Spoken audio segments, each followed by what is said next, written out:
Bab 31 Tubuh Khusus Dao Pedang. Hansen mengeluarkan gadis itu dan bertanya, "Siapa namamu?" "Nama saya Cai Ying."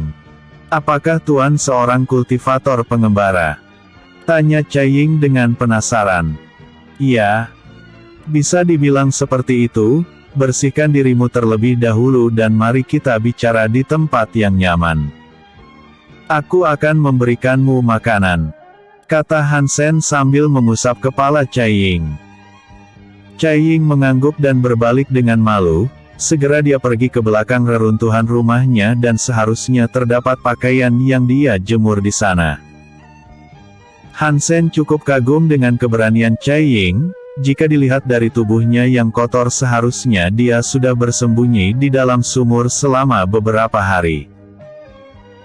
Kebanyakan seseorang akan mengalami trauma dengan kejadian buruk semacam ini, namun Cai Ying terlihat cukup tenang seolah penderitaan yang dia lalui itu bukanlah sesuatu yang membuatnya takut. Setelah beberapa waktu Cai Ying selesai membersihkan dirinya dan menghadap Hansen, wajahnya cukup cantik dan tidak kalah jika dibandingkan dengan Liu Suang.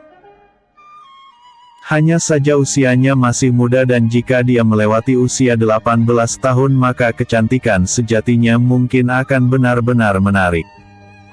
"Apa yang sebenarnya terjadi dengan desa kecil ini?" tanya Hansen sambil memberikan makanan. "Bis dalam jumlah yang banyak keluar dari gunung dan mengamuk di sini.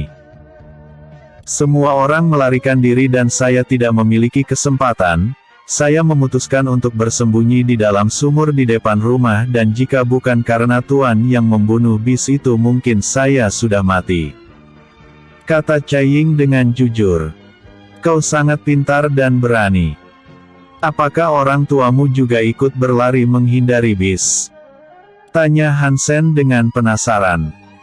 "Ayahku mengalami kecelakaan saat berburu di hutan ketika umurku 12 tahun.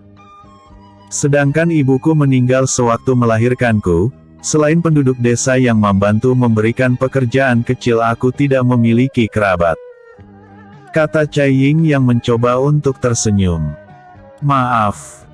Aku tidak bermaksud untuk menanyakan sesuatu yang tidak menyenangkan," kata Hansen dengan tulus. "Tidak apa. Tuan merupakan dermawan yang baik dan sudah menolongku. Desa sudah hancur dan aku tidak memiliki apapun.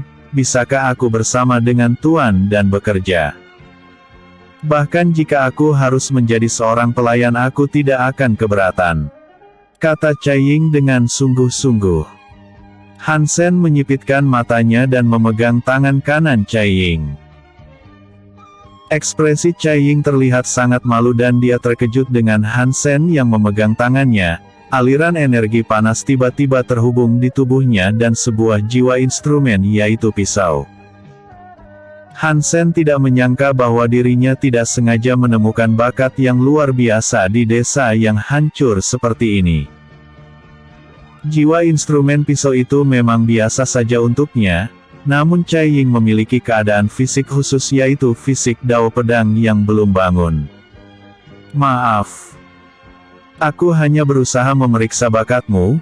Faktanya kau memiliki bakat yang luar biasa dan dengan sedikit arahanku mungkin kau bisa membangkitkan kekuatanmu yang sebenarnya," kata Hansen yang perlahan melepas tangan Cai Ying. "Jiwa pisau ini tidaklah spesial. Tuan memang sangat baik dan seorang ahli mengatakan kepadaku bahwa seumur hidup aku hanya akan menjadi manusia biasa dan tidak memiliki kecocokan. Dapat bekerja dan mengisi perut saja sudah lebih dari cukup untukku," kata Cai Ying dengan rendah hati namun dia menunjukkan sikap yang tenang. "Dunia fana terlalu kecil dan pengetahuan terlalu dangkal. Setiap tahun banyak kelahiran yang terjadi dan kematian. Di antara kelahiran makhluk hidup pasti ada salah satu dari mereka yang terlahir dengan bakat yang menentang surga dan dikenal sebagai jenius alami. Entah mereka berasal dari keluarga biasa atau keluarga kuat itu bukan sebuah patokan dalam kultivasi atau seseorang yang menempa diri mereka dengan pengetahuan dan pengalaman dari berbagai macam petualangan. Hansen melanjutkan, kau adalah orang yang terlahir dengan bakat yang mungkin membuat semua orang di seluruh dunia fana cemburu. Apa yang aku bicarakan bukanlah sebuah kebohongan ataupun niat untuk menghiburmu. Jika kau ingin menjadi lebih kuat maka katakan sekarang. Aku akan membawamu dan mungkin hanya dalam beberapa tahun kau mungkin akan terkejut dengan pertumbuhanmu. Kalau begitu saya bersedia menjadi murid master. Cai Ying berlutut di tanah dan memberi hormat. Hansen adalah pria yang baik di mana dia tidak mungkin untuk menipunya. Lagi pula ada kesempatan di depannya di mana dia bisa menjadi kultivator. Kehidupannya cukup sulit dan bahkan jika Hansen berbohong maka dirinya tidak akan masalah selama dia dapat bekerja untuknya. Episode sebelumnya. Bab 30 Desa yang Hancur. Episode berikutnya. Bab 32 Pengikut.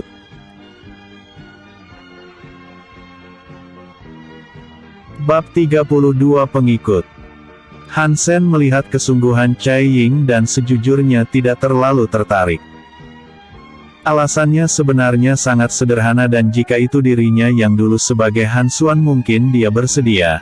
Namun sekarang dia terlahir sebagai Hansen yang memiliki ingatan penuh kehidupan sebelumnya. Menjadi seorang guru dengan kemampuan seperti sekarang adalah sesuatu yang memalukan. Juga dia sangat sadar bahwa perjalanannya akan lebih berbahaya di masa depan, setidaknya dia ingin membawa Cai Ying dan melatihnya sebentar di ibu kota kerajaan. Aku bisa saja membawamu dan mengajarimu. Menyebutku seorang master adalah sesuatu yang tidak mungkin. Umurmu dan aku hanya berjarak 4 tahun dan kekuatanku belum layak untuk disebut seorang guru. Kata Hansen dengan jujur. Kalau begitu biarkan saya menjadi pelayan Tuan Muda. Saya bersumpah akan selalu setia kepada Tuan. Entah itu menjadi pedang atau perisai sekalipun pelayan ini harus menghangatkan tempat tidur, pelayan ini bersedia. Kata Cai Ying dengan ekspresi yang tegas. Hansen menjentikkan jarinya dan memukul dahi Cai Ying. Apa yang coba dikatakan seorang gadis kecil yang bahkan belum memasuki usia dewasa. Ikuti saja aku dan aku akan mengajarimu dengan baik. Aku paling benci dengan gadis manja yang suka mengeluh dan lebih baik kau bersiap. Sekali kau memulai latihan maka itu akan menjadi neraka yang sebenarnya untukmu. Saya tidak akan mengeluh. Kata Cai Ying yang tidak bisa menyembunyikan ekspresi bahagianya. Hansen menuliskan satu set keterampilan pedang aliran cahaya dan memberikan sebuah pedang tingkat Naschet Sol kepada Cai Ying. Artifak itu merupakan barang rampasan dari Fan Min dan walaupun berat seharusnya itu cukup digunakan oleh Cai Ying. Sebelum kau memulai mempraktekkan kultivasi, aku ingin kau mengayunkan pedangmu sebanyak yang kau bisa dan setiap ayunan harus menggunakan tenaga penuh. Kata Hansen sambil duduk di atas puing-puing. Cai Ying mengambil semuanya dan segera mengayunkan pedangnya. Beratnya cukup membuatnya kelelahan dan Hansen memintanya untuk mengayunkan sekuat tenaga sambil memperbaiki gerakannya. Gaya berpedang seorang pria dan wanita itu sangat berbeda. Jika pria dominan mengandalkan kekuatan kaki dan lengannya, maka wanita jauh lebih lembut seperti air dengan memanfaatkan ayunan dan gerakan pinggul untuk memperkuat tebasan. Lanjutkan saja.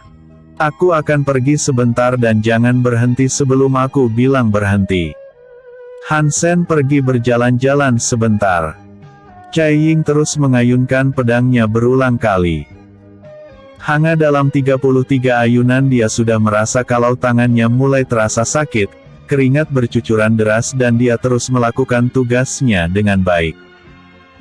Sore harinya Hansen kembali membawa ikan besar yang panjangnya 1 meter. Hansen segera membakarnya dan ikan ini sengaja dia siapkan untuk Cai Ying. Malam harinya Cai Ying mulai sedikit goyah dan pedang di tangannya terlepas hingga jatuh ke tanah. Tangan yang awalnya sakit sekarang benar-benar mati rasa dan dia sudah lupa berapa banyak dia mengayunkan pedangnya. Sudah cukup. Han Sen memberikan pil roh pemulihan kepada Cai Ying dan mengambil pedang di tanah. Bagi seorang kultivator pedang merupakan hal yang tabu jika melepaskan pedangnya karena kelelahan. Makanlah dan segera istirahat. Sepertinya kau bisa lanjut ke tahap berikutnya besok. Baik Tuan. Tangan Cai Ying tidak bisa digerakkan sama sekali dan bahkan untuk berdiri dia sudah sangat kesulitan. Han Sen menghela nafas dan membantunya untuk makan. Cai Ying merasa sangat malu dengan Han Sen yang menyuapinya. Setelah selesai makan Han Sen menggendongnya dan pergi ke sebuah rumah yang masih utuh. Dia menyuruh Cai Ying untuk beristirahat dan dia menikmati waktunya di luar sambil berkultivasi. Untuk bertahan sampai sekarang itu sudah sangat bagus untuk Cai Ying. Ketika dia bangun tidur nanti maka dia akan bisa merasakan perbedaan pada tubuhnya nanti. Terlebih dia cukup menikmati hal ini dan merasa sangat senang. Sudah sangat lama sejak dia mengajari seseorang. Terlebih sekarang dia mengajari seorang gadis dengan tubuh khusus dao pedang. Han Sen cukup penasaran dengan niat pedang macam apa yang dimiliki Cai Ying di masa depan dengan kreasinya sendiri. Han Sen sendiri juga memiliki pemahaman niat pedang yang hebat, walaupun masih ada orang yang unggul di atasnya namun semua orang itu mati di tangannya dalam pertarungan. Persaingan di alam mistik terlebih dalam memperebutkan posisi peringkat daftar surgawi bukanlah hal yang mudah. Pertarungan dengan berbagai orang dalam berbagi hidup dan kematian, Han Sen yang dulu sudah membunuh berbagai macam orang dan mengambil semua keterampilan mereka. Jadi banyak teknik yang bisa dia ingat dan hal ini cukup menyenangkan. Sekarang dia hanya berharap kalau di masa depan Cai Ying tidak akan berkonflik dengannya. Episode sebelumnya. Bab 31 Tubuh Khusus Dao Pedang. Episode berikutnya. Bab 33 Awal. Bab 33 Awal. Siang harinya Cai Ying membuka matanya dan merasakan kalau tubuhnya kembali segar. Dia merasa kalau tubuhnya jauh lebih ringan dari sebelumnya dan berlari keluar dan melompat cukup tinggi. Apakah kau itu seekor monyet yang melompat-lompat ke sana kemari sambil tertawa? Duduklah di sini dan segeralah memulai kultivasi dengan teknik pedang aliran cahaya yang aku berikan. Siang hari kau sudah harus menerobos tahap menengah alam ki kondensasi. Jika kau tidak bisa melakukannya maka aku akan menyuruhmu mengayunkan pedang lagi selama 2 hari. Han Sen memberikan cincin ruang yang berisi pil roh untuk sumber daya kultivasi. Cai Ying mengambilnya dan tersenyum dengan perasaan yang bahagia. Terima kasih Tuan. Saya tidak akan mengecewakan Tuan dan segera berlatih. Han Sen mengangguk dan Cai Ying segera memulai latihannya. Seharusnya dengan kekuatan fisiknya yang sudah mencapai peningkatan, seharusnya akan menjadi hal yang mudah untuk menyelesaikan tugas yang diberikan Han Sen. Sekarang Cai Ying yakin bahwa Han Sen merupakan orang yang tepat untuk dia berikan pengabdian penuhnya. Apapun yang terjadi dia akan menganggap Han Sen sebagai tuannya, selama dia berlatih keras maka dirinya akan menjadi pelindung bagi tuannya di masa depan. Siang harinya Cai Ying melakukan lonjakan kekuatan yang luar biasa. Sekarang dia berada di tahap akhir alam ki kondensasi dan melampaui harapan Han Sen. Namun Han Sen tidak terlalu peduli dan beginilah seharusnya orang yang memiliki fisik khusus dao pedang.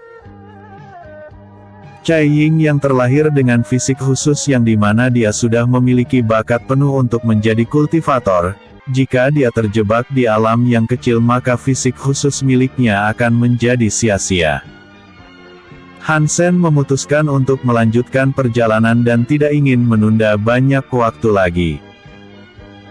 Pelatihan Cai Ying memang penting namun dia juga harus mencari sesuatu untuk melengkapi dirinya agar mudah menerobos alam Naschen Soul. Kemungkinan keluarga Van sudah mengetahui kalau kedua tetuanya sudah mati. Mereka tidak akan melepaskannya begitu saja dan demi keamanan maka Han Sen harus segera meningkatkan kemampuannya. Setelah 3 hari berlari akhirnya mereka berdua sampai di ibu kota kerajaan. Sesuai apa yang dikatakan pamannya, Han Sen dapat melihat perbedaan besar dengan kota kayu dan tempat ini jauh lebih hidup. Han Sen dan Cai Ying membeli pakaian yang bagus untuk mereka dan menyewa sebuah penginapan.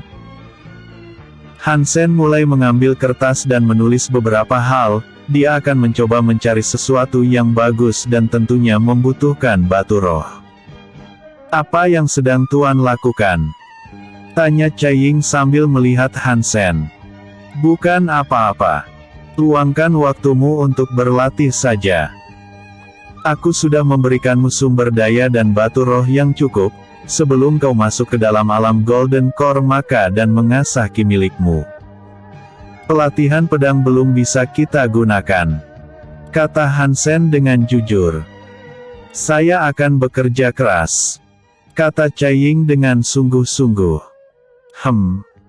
Aku akan pergi dulu dan tetap berlatih di sini sampai aku kembali dan menemukan tempat tinggal yang nyaman.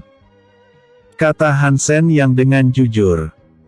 Cai Ying mengangguk dan Han Sen segera keluar untuk mencari hal yang baik.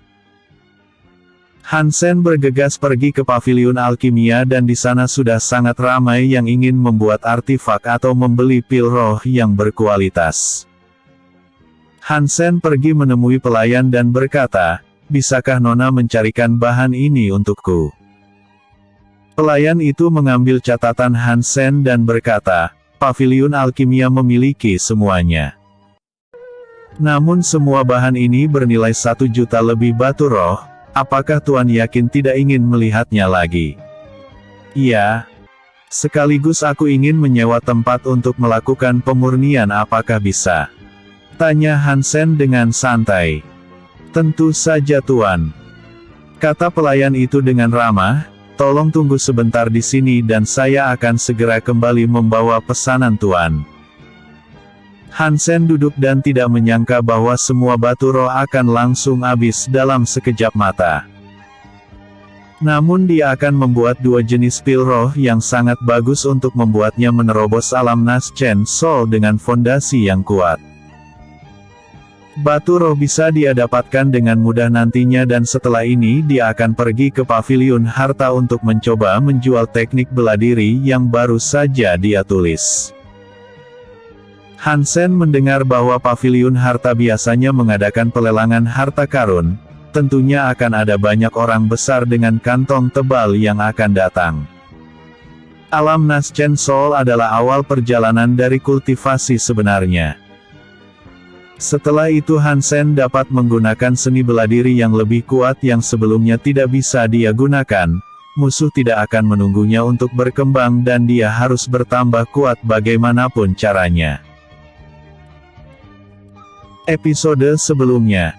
Bab 32 Pengikut. Episode berikutnya.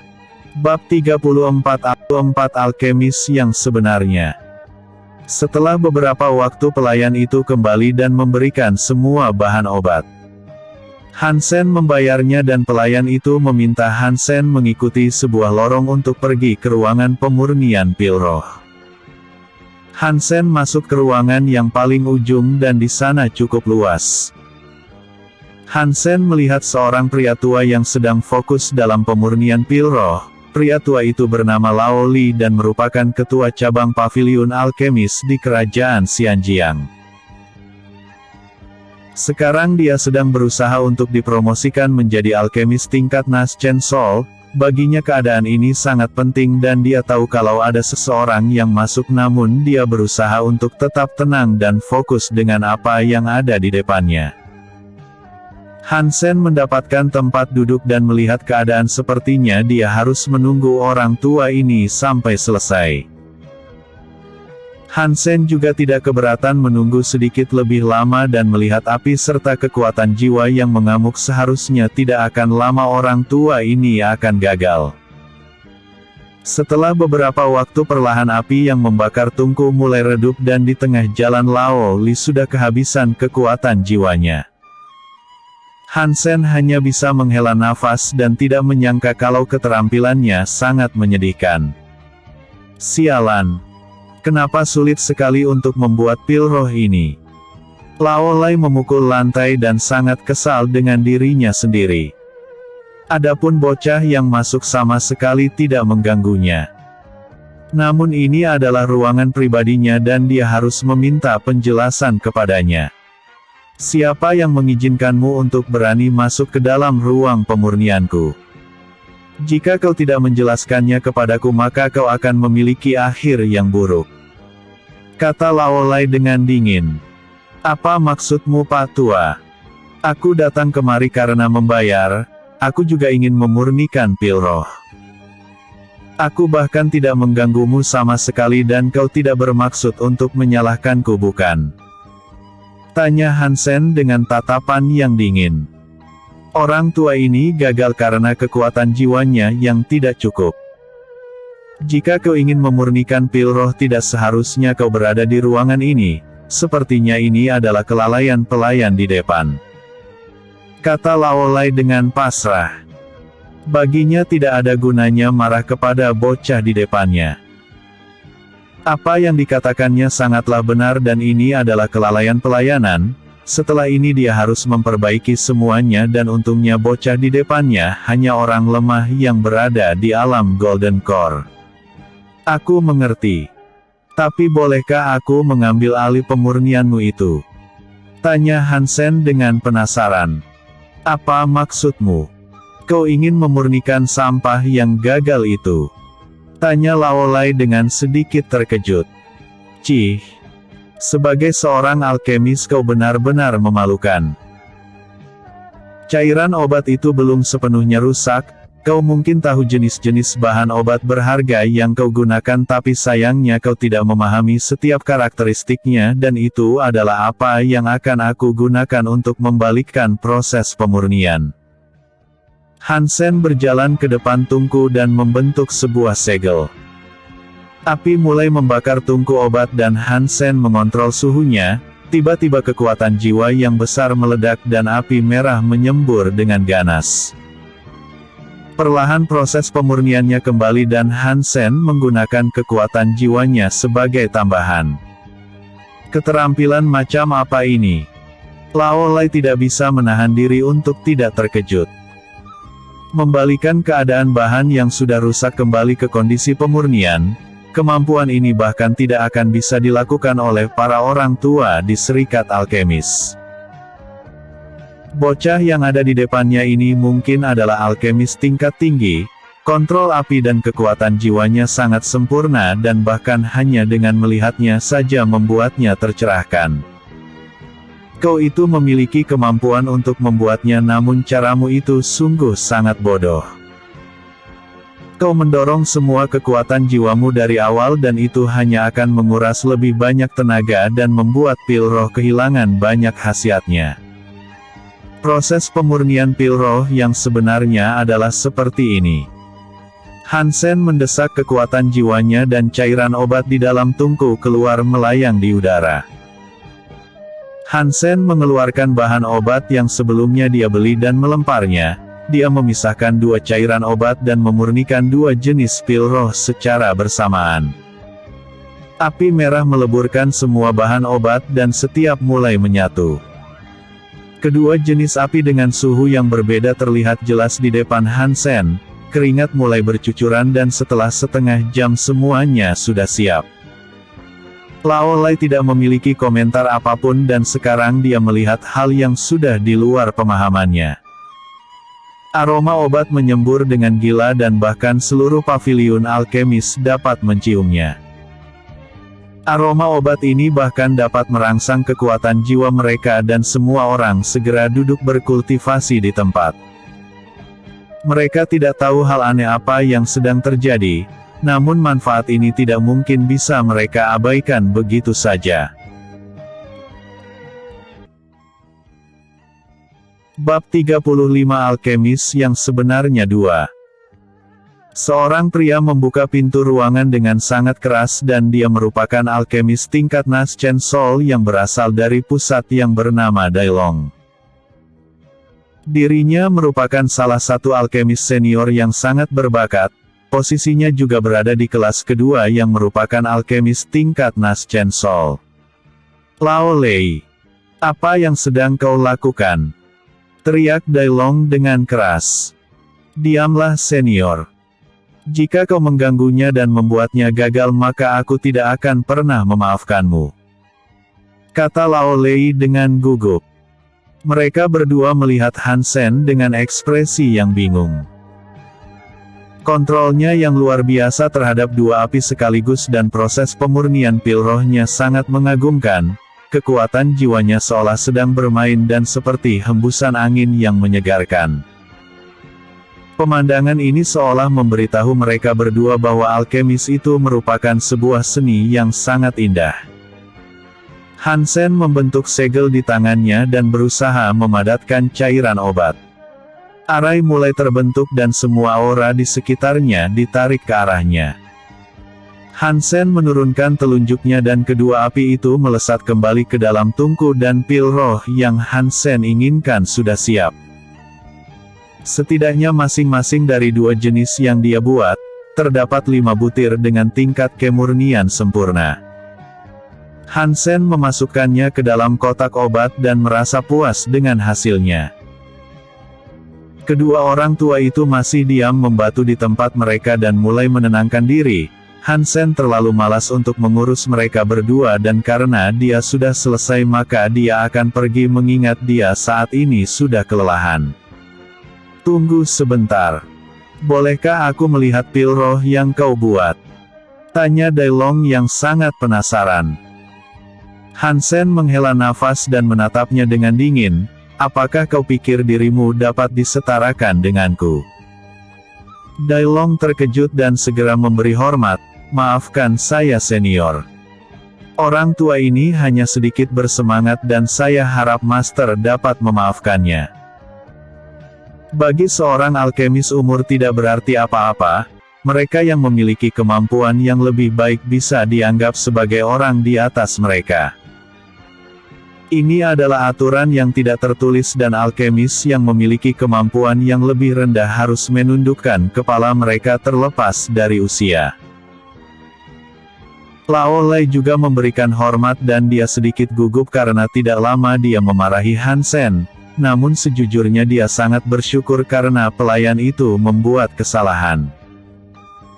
Jika Hansen tidak datang mustahil dia bisa melihat keterampilan menakjubkan dan mendapatkan pencerahan darinya.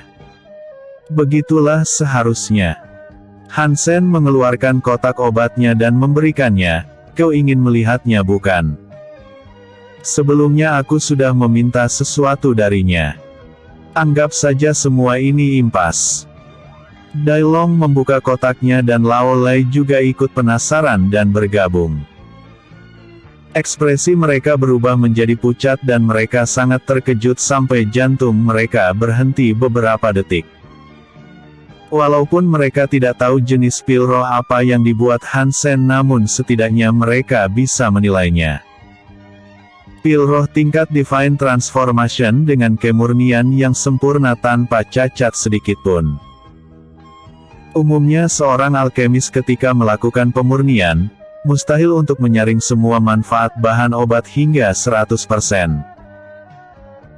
Namun Hansen menunjukkan warna yang berbeda kepada mereka dan bukan hanya memurnikan dua jenis pil roh sekaligus, namun dia membuatnya dengan sangat sempurna dan mematahkan pemahaman tentang akal sehat.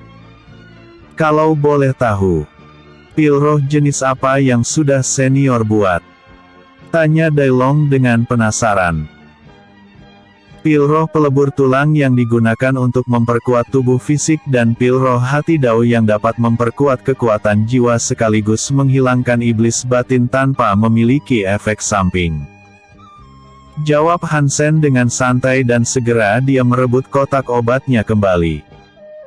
Mereka berdua menelan ludah mereka dan penasaran ingin mencobanya. Terlebih pil roh hati Dao yang memiliki efek peningkatan dalam kekuatan jiwa, Di dunia ini tidak ada pil roh yang memiliki efek seperti itu dan jikapun ada mereka tidak memiliki resepnya. Senior bisa memanggil saya Dailong. Saya adalah salah satu petinggi di Serikat Alkemis. Kata Dailong dengan gugup. Aku Hansen.